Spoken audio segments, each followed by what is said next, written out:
Senhor, quem entrará no santuário para te louvar? Senhor, quem entrará no santuário para te louvar? Quem tem as mãos limpas e o coração puro, quem não é vaidoso e sabe amar, quem tem as mãos limpas e o coração puro, quem não é vaidoso e sabe amar. O salmo da liturgia de hoje diz o seguinte: quem subirá até o monte santo do Senhor? Quem subirá ao monte do Senhor? Quem ficará em sua santa habitação? E aí, o salmo continua dizendo: quem tem as mãos limpas, quem tem as mãos puras e inocente o coração. E o canto diz, acrescenta: quem não é vaidoso e quem sabe amar. Essa pessoa ficará, na santa habitação de Deus, subirá ao monte de Deus. É preciso termos as nossas mãos limpas. Quando a gente, por uma questão de higiene, a gente sempre lava as nossas mãos. E não basta lavar só uma vez por dia. Geralmente, a gente lava as mãos sempre que vai fazer alguma refeição ou que vai pegar em alguma coisa. Aí a gente lava as mãos, faz a higiene das mãos. E como é que a gente faz a higiene do nosso coração? Como é que a gente limpa o nosso coração? É necessário subir sempre a montanha entre aspas, né? Para esse encontro íntimo com o Senhor. E quando a gente sobe a montanha, quando a gente se encontra com o Senhor, aí é necessário dizer para Ele que nós queremos, que eu quero fazer uma faxina no meu coração. E aí eu preciso ser sincera, preciso dizer, preciso falar com Deus. Eu preciso dizer tudo, né? Dizer o que é que tem dentro do meu coração. Se eu tô com raiva, se eu tô triste, tudo que tiver dentro do meu coração, porque a gente sabe.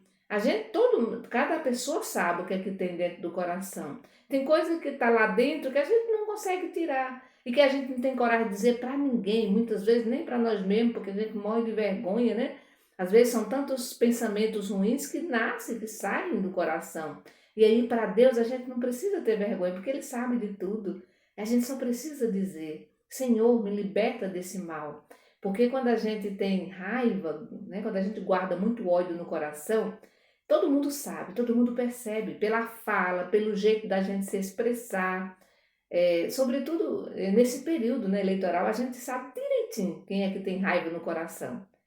Basta a gente se aproximar, não precisa nem falar muito, né? Basta a gente se aproximar, olhar nos olhos, e se a pessoa diz uma palavra, aí a gente já sabe que essa pessoa guarda realmente muita raiva no coração, porque raiva todo mundo tem, isso é normal. Porém, a gente precisa, assim como a gente lava as mãos para limpar, para a questão de higiene, a gente precisa limpar. Muitas vezes, durante o dia, também o nosso coração, porque está sempre chegando lixo no nosso coração.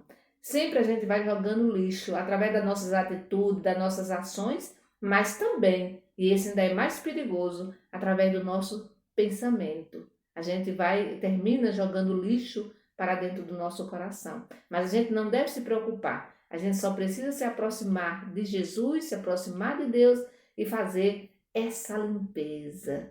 E hoje é sexta-feira. O convite de hoje é justamente olhar para o nosso coração e tentar tirar algumas sujeiras. Algumas são bem grandes, né? Outras são pequenininhas, mas que atrapalha, né? Atrapalha a saída do amor, olha só, né? Atrapalha a saída do amor do nosso coração. Por isso, meu irmão e minha irmã, nesse dia de hoje, vamos pedir a Deus que Ele nos ajude, né? Nessa limpeza geral do nosso coração.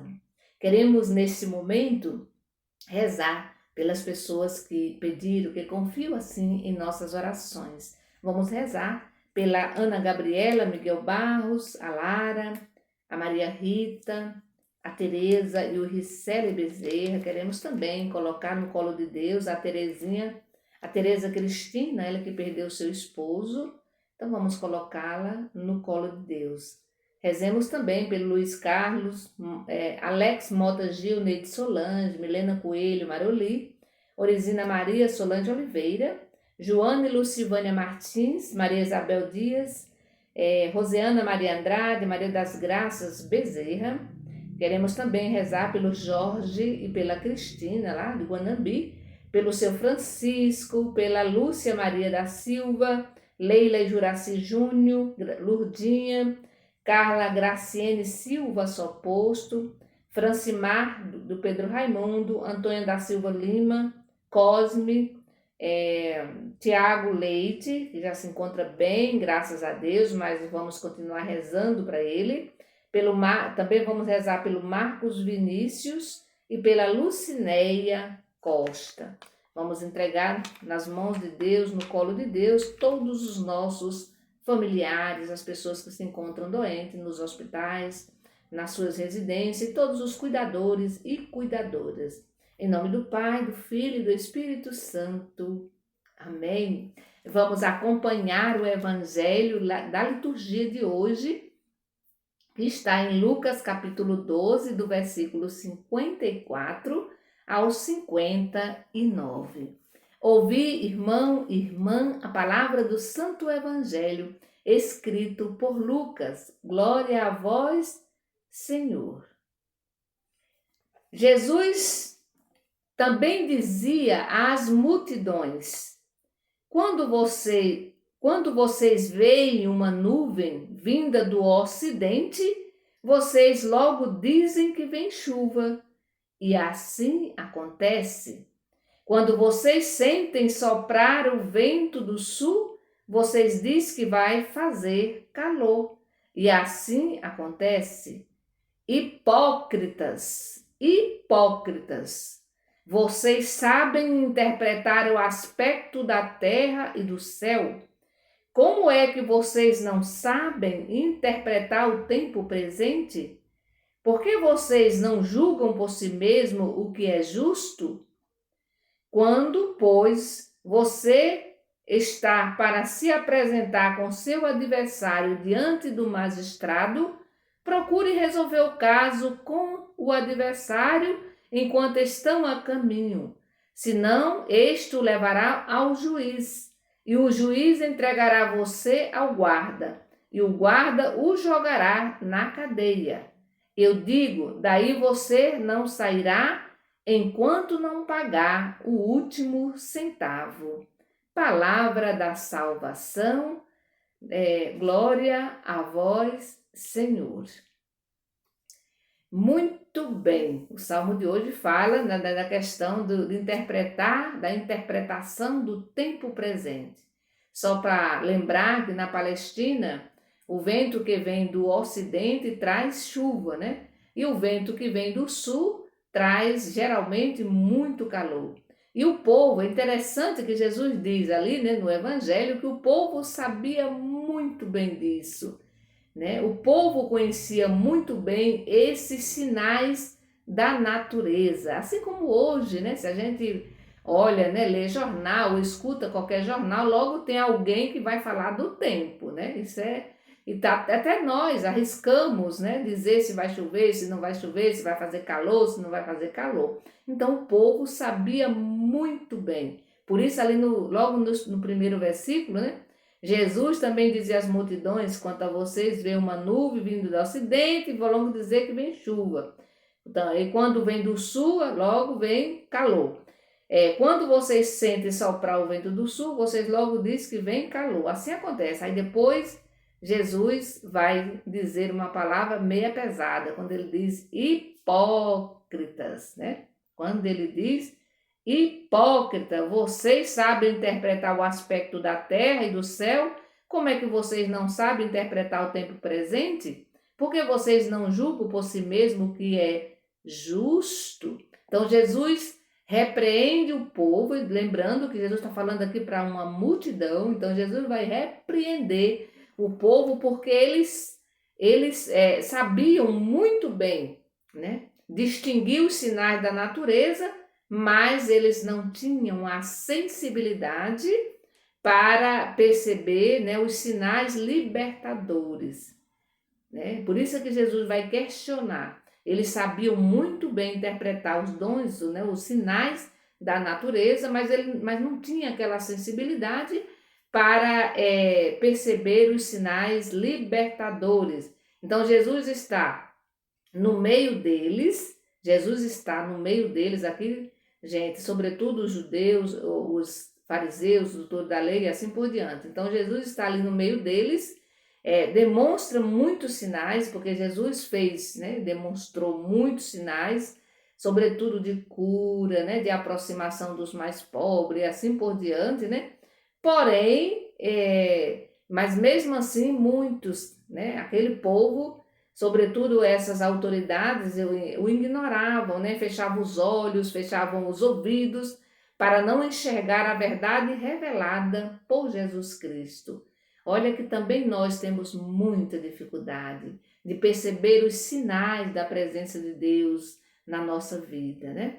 E aqui é interessante que logo ali depois Jesus vai insistir. Ele insiste na recomendação, né? Sobretudo porque naquela época os grupos brigavam muito entre si. Eram os judeus, eram os essênios, os herodianos, o pessoal lá ali do Batista e os zelotes. Então existiam muitos grupos, e eles brigavam muito entre si e ninguém queria ceder. E aí Jesus vai aconselhar, né? Jesus vai aconselhar justamente a questão da reconciliação, antes que seja tarde demais, né? A reconciliação antes que seja tarde demais, antes que chegue até o tribunal, porque ali pode acontecer de tudo, inclusive ser preso. Então Jesus vai dizer, olha, reconcilie antes que a questão vá para o juiz. Então é interessante olhar e se reconciliar. Então Jesus pede reconciliação. Jesus, ele é o reconciliador, né? Ele não separa, ele não divide, mas ele reconcilia. E essa justamente o conselho que Jesus vai dar para aqueles grupos, né? Então vamos, hoje também nós temos muitos conflitos, né? Muitos conflitos na família, muitos conflitos na sociedade, muitos conflitos também nas comunidades, né? Nas comunidades, sobretudo as comunidades religiosas, né? Então, a gente precisa, meu irmão e minha irmã, mudar, procurar pelo menos mudar esse nosso comportamento, né? E mudando o nosso comportamento, a gente precisa também mudar as nossas ideias, né? E a gente vai acertando o passo, né? Não é fácil a convivência humana, mas é preciso acertar os passos antes que seja tarde demais. Então, meu irmão e minha irmã, se você tem algo né, que precisa ser reconciliado com seu irmão, com a sua irmã, faça isso logo, né? Porque amanhã pode ser tarde demais, né? Sobretudo nesse período de eleição, que as pessoas vivem tudo inflamadas, né? Ninguém pode dizer mais nada, né? A gente se apropria de algumas palavras ou até de cores e aí começa a confusão. Então, sobretudo nesse período, se você magoa alguém ou se você guarda a raiva de alguém, é melhor se reconciliar logo, sabe? Por quê, gente? Porque amanhã a Deus pertence. A gente não sabe o que pode acontecer. Então é melhor a gente se reconciliar. E não tem nada melhor do que uma reconciliação. Tem nada melhor do que a gente se aproximar do irmão, do que não tem nada melhor do que a gente da gente fazer essa limpeza, né? Que a gente fazer essa limpeza dentro do coração, porque daí a gente vai viver em paz. Porque eu não acredito que uma pessoa que anda brigando na rua, em tudo que é de lugar, que vive inflamado, né? Eu não acredito que essa pessoa possa ter paz. Eu, particularmente, quando eu não estou bem com alguém, eu não tenho paz. Eu não tenho paz. Então, eu não acredito que quem vive inflamado tenha paz na vida. Eu não acredito. Acho que é alguém que sofre demais, alguém que reclama demais, alguém que sofre muito, né? Porque justamente não consegue entrar dentro de si mesmo e não consegue fazer essa faxina que precisa ser feito, né, para ser feliz. Então, às vezes, a gente precisa entrar dentro de nós, e aí sim, aí a gente precisa da ajuda de Deus, porque muitas vezes nós não damos conta de tirar os entulhos do nosso coração. Sabe aquele terreno que todo mundo vai jogando lixo, e aí joga muito lixo, que chega um momento que tem tanto lixo que a gente não tem coragem de limpar. Então, se eu vou fazendo aquela limpeza aos poucos, eu não deixo ficar, né? Não deixo ficar com tanto lixo, porque aí eu vou perder também não vou ter coragem, né, de limpar. E quando a gente vai jogando lixo, entulho dentro do nosso coração, as coisas vão, uma hora vai feder, né, uma hora vai sair um mau cheiro. E esse mau cheiro, todo mundo vai sentir, né? Pode prestar atenção. Tem gente que guarda tanto lixo, tem tanto rancor dentro do coração que a gente percebe de longe. Na hora que a pessoa chega, a energia já é automaticamente muito negativa, né? Já é uma energia pesada, pesada. Ela entrou dentro da sala, ou dentro do espaço, todo mundo já olha assim, todo mundo já fica bem que nervoso, né? Porque justamente porque essa pessoa traz uma energia pesada, uma energia negativa. Não é porque ela quer, é porque ela não dá conta de entrar dentro de si mesma e fazer justamente essa limpeza, né? Então, que o Senhor nos ajude, né? Sobretudo nesse dia de hoje, sexta-feira, que Ele nos ajude mesmo, né? Para que a gente possa entrar dentro do nosso coração e fazer essa limpeza, né? E limpando aos poucos, sabendo que, como humano que somos, todos os dias precisa fazer limpeza. Quem sabe fazer um pouquinho a cada dia. Entrou algo que você percebeu que não é bom, aí você vai lá, já pega a sua vassourinha e limpa, né? Ou seja, você já vai, entra no teu quarto, olha para você mesmo, né? Perceba primeiro que realmente já chegou um lixinho ali dentro e quem tem que saber é você, não é o outro, né? Eu que tenho que saber, né, como é que está o meu coração, não é a outra pessoa, não é outra pessoa de fora, sou eu. E aí quando eu percebo que ali entrou um lixinho, eu tenho que, diante de Deus, pedir a ajuda dele para que eu possa retirar esse lixo de dentro de mim. Por isso é que o cristão nunca pode deixar de rezar. Tem que rezar todos os dias. Se puder rezar 2, 3 vezes, melhor ainda. Se você percebeu que através do seu pensamento, as ações é até um pouco mais difíceis das atitudes, mas às vezes é muito pensamento. Mandou algum lixinho para dentro do coração? Então vai lá, entra no teu quarto, certo? E aí pede ao Senhor para que te ajude a tirar esse lixo de dentro de você, para que você possa respirar em paz e para que você possa transmitir essa luz, para que você possa transmitir paz para o outro e para a outra, para que nós possamos, né, na verdade, transmitir paz e transmitir a luz para todos os nossos irmãos e as nossas irmãs. Que o Senhor nos abençoe. Em nome do Pai, do Filho e do Espírito Santo. Amém. Bendigamos ao Senhor e demos graças a Deus.